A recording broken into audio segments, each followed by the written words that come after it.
भाई ये है Realme Buds Air 8। अच्छा खासा रगड़ के हमने यूज किया है एंड पहला वर्जन 7 भी बहुत दिनों से मेरे पास है। सो क्या एक्चुअल चेंज हुआ है Amazon पे प्राइस डिफरेंस कुछ ऐसा है and OnePlus Nord Buds 4 Pro के साथ कंपैरिजन चाहते हो तो भी एक बार बता देना। रिसेंटली ये फॉर्मेट अपडेट आया था, खुल के तो बताते नहीं क्या कुछ चेंज हुआ है, बट जो भी हो ANC में पिछले वर्जन से तगड़ा अपग्रेड किया है। सब कुछ यही बताऊंगा क्या, सब्सक्राइब करो, लाइक वाइक भी कर दो। अब बताता हूँ। बॉक्स में कोई चार्जिंग केबल नहीं है, user manual, air tips, design कुछ अलग करने की कोशिश तो किया है। Buds Air 7 के साथ डायरेक्ट कंपेयर में लुक कुछ ऐसा आता है। भाई आप क्या सोचते हो? मुझे तो Buds Air 7 का ही पसंद है, जरूर बताना। नीचे प्लेन सरफेस एरिया, पीछे ये टाइप सी पोर्ट दिया है, ढक्कन के ऊपर ये जो एरिया सूखा साबुन जैसा फील होता है। यहाँ पे ये फिजिकल पेयरिंग बटन। ईयरबड्स का डिजाइन कुछ हद तक Buds Air 7 की तरह ही है, सेम कलर थीम के साथ आता है एंड ये मैग्नेट कितना पावरफुल है यू कैन सी यार, अलग ही जोड़ है, रहा नहीं जा रहा है। और ये बड्स का शेप 7 के कंपैरिजन में थोड़ा छोटा हो गया है, दोनों ही सेम साइज का है बट 8 का थोड़ा छोटा है कंपेयर टू 7.5 का डिफरेंस है। इसीलिए कहता हूँ तुम भी क्या करो, हाँ जिम। बड्स के ऊपर एलआर मैग्नेटिक पॉइंट दोनों ही सेम ही है, बट पीछे का पे टच करना है, अलग से स्पॉट नहीं दिया। बट ओवरऑल भाई केस शेप कॉम्पैक्ट है, कहीं पर भी फिट हो जाता है, कहीं पर भी घुस जाता है। Overall it look simple in hand. Earbuds case के अंदर स्ट्रॉन्ग मैग्नेट फील होता है एंड केस के ढक्कन भी स्ट्रॉन्ग है। हाँ गड्डी वाला फील आ रहा है। Buds Air 8 मारुति 800 एंड भाई size you can see double A battery के साथ इसका एक्चुअल साइज का अंदाजा आपको हो जाएगा। अब वेट है एक ईयरबड्स का 5 ग्राम, दोनों मिला के 10 ग्राम, 4.5 ग्राम नहीं, and total weight 45 gram. Overall दोनों ही बड्स लाइट वेट है, कान में हेवी फील नहीं होता, लॉन्ग टर्म में आराम से आप काम चला सकते हो। अब आते हैं साउंड क्वालिटी जिसके लिए लेते हैं। अब सीरियस होते हैं, LSDC दिया है, क्लियर बेस पे मैंने स्लाइटली ज्यादा ही सुना, एक बेटर ओवरऑल एक्सपीरियंस मिलता है। स्टैंडर्ड है, ऑन पॉइंट बेस हिट करता है, बट बहुत ज्यादा दिल से अगर आप बेस लगा बेस के लिए ही लेना चाहते हो, ये मैं रिकमेंड नहीं करूंगा। इसका बेस बहुत ज्यादा नहीं, मतलब वो जबरदस्त वाइब्स आने वाला मसालादार बेस इसमें नहीं मिलता भाई। क्लियरिटी ठीक ठाक है, मूवी के साथ कॉन्सेंट्रेशन ठीक ठाक सुनाई देगा, पॉडकास्ट वगैरह आप सुन सकते हो। ट्रिवेल वेल बैलेंस्ड है, कानों में नहीं चुभता, कोई डिस्टर्बेंस क्रिएट नहीं करता। ओवरऑल प्रीशियस बैलेंस ट्यून मिलता है फाइन डिटेलिंग के साथ। इतना आप समझ लो, नमक ज्यादा नहीं है, जितना जहाँ पे मसाला जरूरत है उतना दिया है। बेसिक बैलेंस्ड साउंड लेवल अगर आप हो, ये पसंद आएगा भाई। एक काम करते हैं, इसका Buds Air 7 के साथ एक डिटेल्ड कंपैरिजन करूं क्या, जरूर बताना, क्योंकि बीच बीच में Buds Air 7 के साथ कंपेयर करने की बहुत ज्यादा मन कर रहा है, कर भी रहा हूं। ANC की बात करते हैं, Realme पहले से ही ANC के ऊपर बहुत अच्छा काम करता है। ऊपर से 55 dB बहुत ही डीप नॉइस कैंसिल होता है। फिर से Buds Air 7 से इंप्रूव किया है, बहुत ही अच्छा खासा डिफरेंस नोटिस होता है। साइड में स्टैंड फैन लाके टेस्ट किया, अच्छा खासा हवा कैंसिल होता है, नॉइज विंड नॉइस के ऊपर अच्छा खासा काम किया है। कभी कभी 55 dB पे मैक्स नॉइस कैंसिलेशन पे ऐसा ही फील हो सकता है, अपने आप को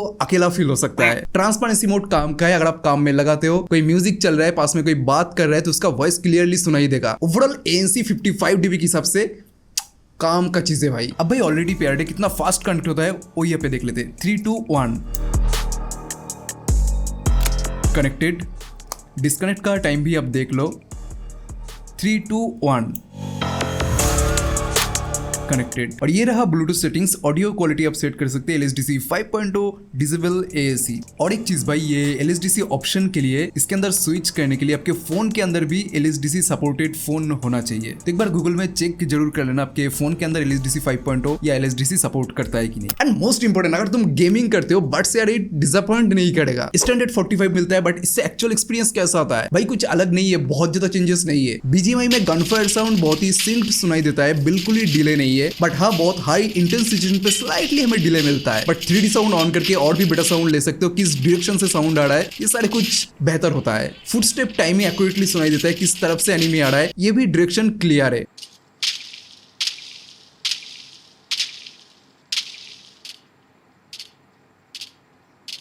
प्रैक्टिकल एक्सपीरियंस गेमिंग में जेन्युइनली अच्छा है। प्राइस की सबसे बेटर लेटेंसी एक्सपेक्ट कर रहा था, बट इंडस्ट्री 45 में से पड़ा है, क्या करे। अब इसका कान कितना बड़ा है, कैसा सुनाई देता है। 6 माइक दिया है, उसके ऊपर AI वगैरह भी काम किया है। पहले एक्चुअल माइक क्वालिटी सुन लो। अभी Realme Buds Air 8 से कनेक्ट करके दूसरे फोन में कॉल करके उस फोन से रिकॉर्ड करके बात कर रहा हूँ, तो अभी आप सुन लो Realme Buds Air 8 से इंडोर या घर के अंदर बैठ के अगर आप बात करते हो, कैसा आवाज दूसरे पर्सन को सुनाई देने वाला है। एंड ये और भी ज्यादा मैटर करता है अगर आप वीडियो कॉल ऑफिस मीटिंग में यूज करते हो। अब ट्रैफिक सिचुएशन से अच्छा खासा ट्रैफिक आसपास है, कितना ENC के दौरान आसपास का नॉइज कैंसिल होता है, मैं ठीक ठाक जोर से ही बात कर रहा हूँ। तो वो साउंड क्वालिटी आप सुन लो, आउटपुट कैसा है, दूसरे पर्सन को कैसे नॉइज कैंसिल करके क्रिस्टल क्लियर आवाज सुनाई देता है। तो Buds Air 8 के कॉलिंग के दौरान आउटडोर माइक क्वालिटी कुछ कुछ ऐसा है भाई। इंडोर में कोई प्रॉब्लम नहीं है, 7 से अपग्रेड किया है, माइक क्वालिटी क्लियर है, नेचुरल है, लॉन्ग सेशन में बात करते टाइम कोई लैग इशू या वॉइस रोबोटिक हो जाना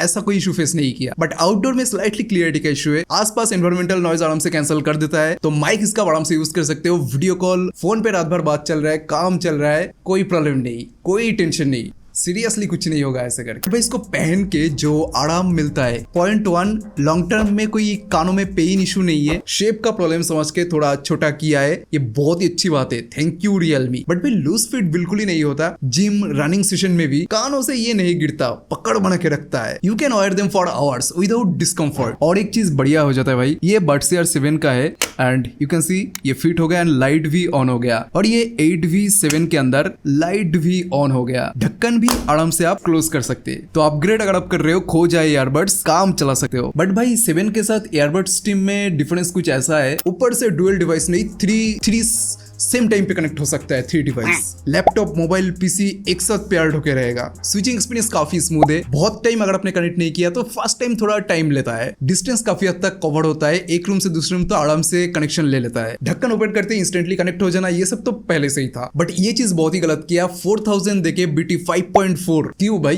क्या मजबूरी रही होगी? 3000 में अगर आप BT 6.1 दे सकते हो, इसमें ऐसा नाइंसाफी क्यों? सारे कुछ ही मिलता है, गूगल फास्ट पेयर दिया है, माइक्रोसॉफ्ट स्विफ्ट पेयर दिया है, विंडोज के साथ इंस्टेंट कनेक्शन हो जाता है, लाइव AI ट्रांसलेटर बहुत ही इफेक्टिव है, ये Realme 3000 के अंदर भी दे रहा है, जो जरूरी ट्रेंडिंग फीचर्स है वो सारी कुछ इसके अंदर आपको मिलता है, IP55 dust protection, 11+6mm dual dynamic driver, इन-ईयर डिटेक्शन, फास्ट पेयर, इट्सेट्रा। भाई ये है पूरा ऐप। नॉइस कैंसिलेशन में ये 4 ऑप्शन मिलता है, स्मार्ट ड्यू इंट को एडिशनली आप ऑन ऑफ कर सकते हैं, ट्रांसपेरेंसी के अंदर भी enhance voice and smart due int मिलता है, EQ मोड में ये 4 मोड मिलता है एंड इक्वलाइजर कुछ ऐसा दिखता है, स्पेशल 3D ऑडियो को ऐसे ही आप ऑन ऑफ कर सकते हैं, वॉल्यूम एनहांसर का ऑप्शन ये ऑफ करके ही रखिए, हाई डेफिनेशन ऑडियो LSDC 5.0 ऐसे ही आप ऑन ऑफ कर सकते हैं, डायनामिक ऑडियो सेम ही साइड में दिया है, AI ट्रांसलेट के अंदर face to face and live translator मिलता है, गेम मोड के अंदर सिर्फ ऑन ऑफ होता है, अलग कोई ऑप्शन नहीं दिया है, button settings double, triple and touch and hold, triple tap के अंदर ये सारे ऑप्शन आप रख सकते हैं, वॉल्यूम अप डाउन हो जाता है एंड टच एंड होल्ड के अंदर ये सारे ऑप्शन, डुअल नहीं ट्रिपल डिवाइस कनेक्शन ऐसे ही आप ऑन ऑफ कर सकते हैं, auto play pause, auto answer, earbud fit test यहाँ पे ऑप्शन मिलता है, फाइंड माई फोन के अंदर ईयरबड से फोन को आप रिंग कर सकते हैं, कुछ ऑप्शन अलग मिलता है, बेसिकली सेम ही फीचर्स। बैटरी में 58 आवर ठीक ठाक लगा, बहुत इंप्रेसिव नहीं है, जब आजकल 1500 2000 के अंदर ही 100 आवर के आसपास मिल रहा है, यहाँ पे 70 आवर तो मिलना चाहिए था। नंबर इंडस्ट्री स्टैंडर्ड है, बहुत चमकदार नहीं है। ANC ऑफ करके 14 आवर के आसपास मिलता है, ANC ऑन करके 8 our and ANC LSDC on करके एक साथ 5 आवर के आसपास मिलता है। बट ये बात सही है कि ये जो डेटा है 1 साल भी अगर आप रफ यूज करते हो तो भी ऐसा सेम डेटा मेंटेन रहेगा, स्लाइटली डिक्रीज होगा। तो ये भाई फाइनल वर्डिक्ट के ऊपर आते हैं, डिजाइन पता नहीं आपको पसंद आ रहा है कि नहीं, सेंस इंक्रीज हुआ है कि डिक्रीज हुआ है, आप ही बेटर जानते हो कि ये थोड़ा मैच्योर टाइप डिजाइन है, स्पेक्स इस बजट में थोड़ा इंप्रूव करना चाहिए था, BT 5.4 दिमाग में लगता है ना। और एक चीज, बेस क्वालिटी थोड़ा बेटर एक्सपेक्ट कर रहा हूं मैं, तो भाई किसको लेना चाहिए? अगर आपको बेसिक मिनिमल डिजाइन पसंद है, बैलेंस साउंड क्वालिटी के साथ स्पेक्स एंड कनेक्टिविटी भी ठीक ठाक मिल जाता है, तो 100% मैं रिकमेंड करता हूँ। अगर आप चाहो तो देख सकते हो, खरीद भी सकते हो, कुछ भी कर सकते हो, एंड किसी के साथ कंपैरिजन देखना चाहते हो जरूर बताना। तो मिलते हैं नेक्स्ट वीडियो में, बाय।